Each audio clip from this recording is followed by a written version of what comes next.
Po ako ng munggo. Ay lagay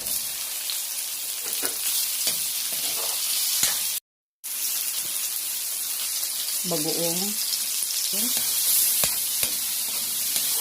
Nandito. Yung munggo ko, pinreso rice ko kasi gusto lambot. Ayan. Ko ito, tapos ililipat ko rin siya sa sili para mas maanghang. Sarap. Ayan. Check muna natin kung malambot na yung ang palaya, ang dahon. Masustansyang gulay. Tuyo din siya. Ngayon, titikman ko muna yung mga gulay. Kasi bagay din naman dyan. Aking libangan.